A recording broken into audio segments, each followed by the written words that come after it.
Quel que soit ton niveau aujourd'hui, tu peux exploser ton jeu de guitare et jouer comme un pro. Si tu en doutes, tu peux aller télécharger gratuitement mon guide L'esprit du guitariste, le lien est dans la description. Salut, c'est Seb du blog guitareexploration.com. J'espère que tu vas bien et que tu es en forme pour ce nouveau cours sur le turnaround. Si tu t'intéresses à l'harmonie jazz, tu as forcément déjà entendu parler du turnaround, mais c'est peut-être un terme un peu obscur pour toi. Qu'à cela ne tienne, à la fin de la vidéo, ta lanterne brillera comme un phare perçant l'ombre de la nuit. Le turnaround à la Django, c'est parti!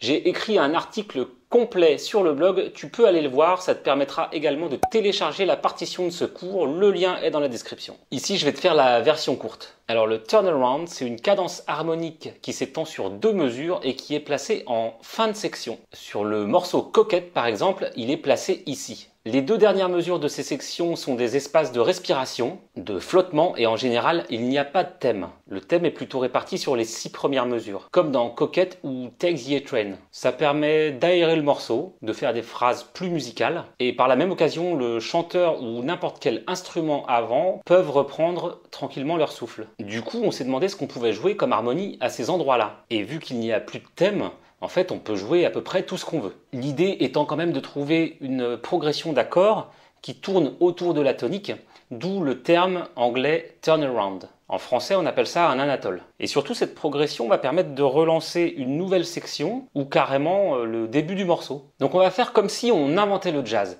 Par exemple, si je te joue la grille de Coquette, ça donne ça.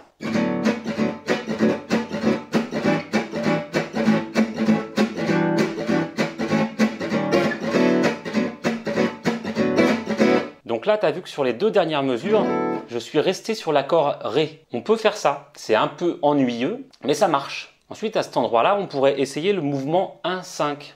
Donc sur la 7e mesure, on joue Ré. Et 8e mesure, la 7.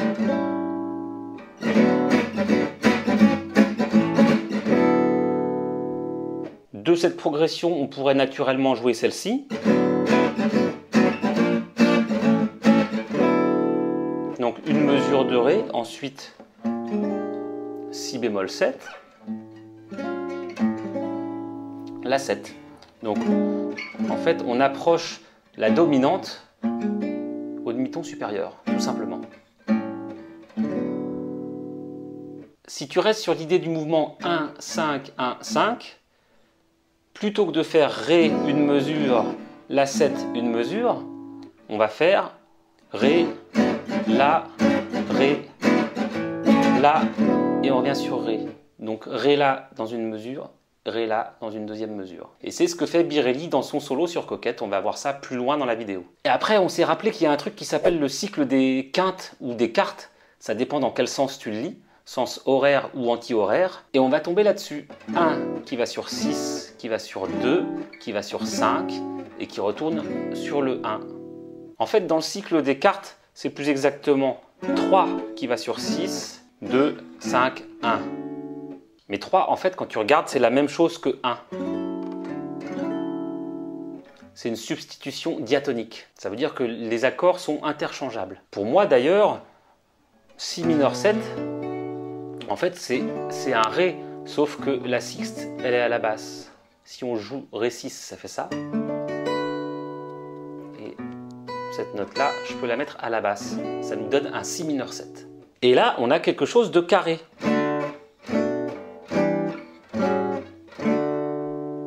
D'ailleurs, si tu regardes, la forme est un petit peu carrée.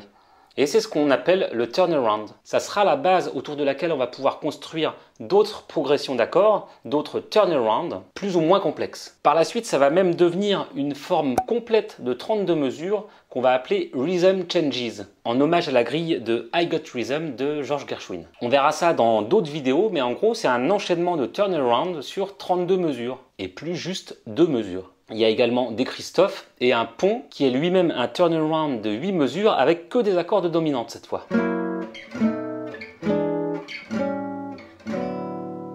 Donc si on revient à notre turnaround basique, il faut que tu saches qu'à cet endroit-là, tu vas souvent trouver des accords différents selon les grilles, ce qui peut amener de la confusion chez les débutants. Si tu tapes dans Google Images grille coquette, tu vas voir qu'à ces endroits-là, les accords sont pas toujours les mêmes. Mais en fait, c'est normal vu qu'on peut jouer tout et n'importe quoi ici. Tu as juste à savoir que c'est la place du turnaround et que tu as plusieurs possibilités.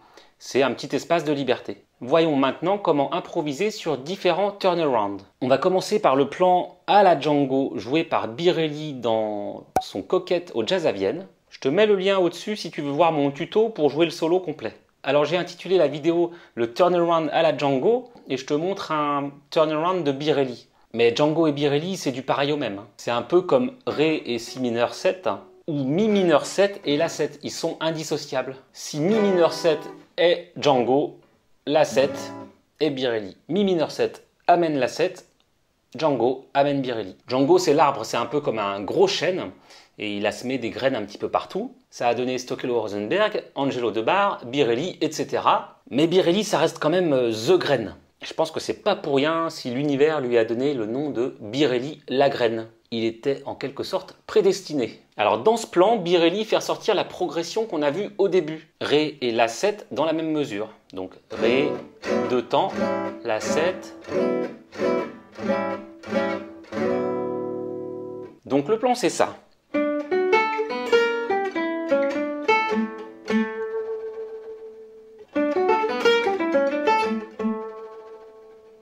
Il joue un arpège de Ré sur Ré et un arpège de Do dièse diminué sur La 7, mais descendant. L'arpège de Do dièse diminué fait entendre la bémol 9, qui est une note parfaite à jouer sur cet accord. Ça donne une couleur jazzy car ça fait entendre un accord de 5 sons. La, Do, Mi, Sol, Si bémol. Accord qu'on entend beaucoup moins dans la variété par exemple. Par contre, il y en a plein dans la musique classique.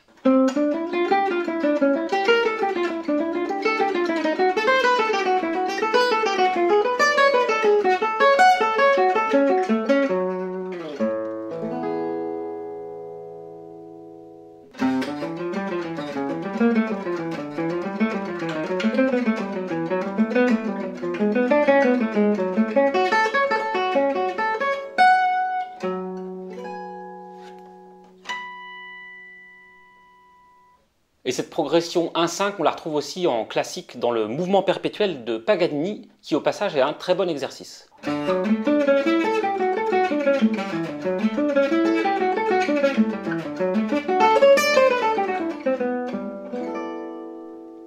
Sans transition et pour te mettre l'eau à la bouche, je te montre un turnaround avancé qui sonne vraiment super. On l'appelle le Tadd Dameron Turnaround car il l'a utilisé dans les 2 dernières mesures de sa composition Lady Bird. Il est parfois attribué aussi à John Coltrane. Quoi qu'il en soit, on tombe sur ces accords en remplaçant les 3 derniers accords du traditionnel 1, 6, 2, 5 par leur substitution tritonique.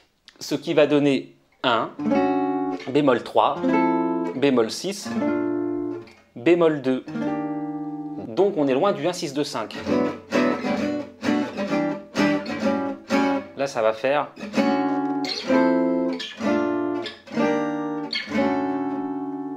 Si tu regardes sur Lady Bird, il reste sur la note Sol. Bon, Lady Bird c'est en Do. Et si je te le joue en Ré, ça va être la note La. Donc ça va faire ça.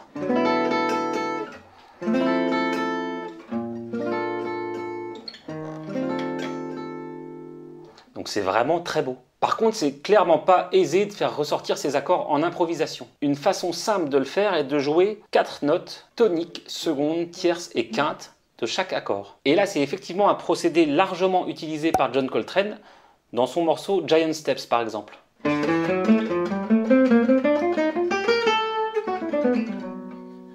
Birelli joue ce plan dans son Hungaria phénoménal au Live in Paris. Tu peux voir la vidéo sur YouTube. Mais attention, cette version, c'est de l'indécence guitaristique. Je préfère te prévenir. Il la joue sur le turnaround à la fin du thème.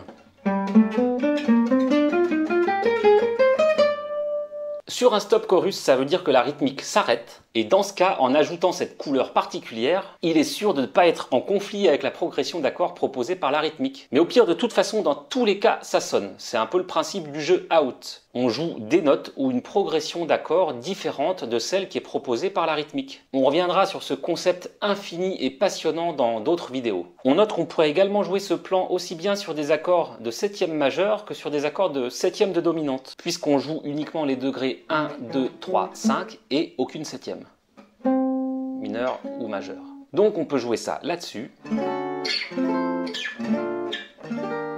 ou là-dessus.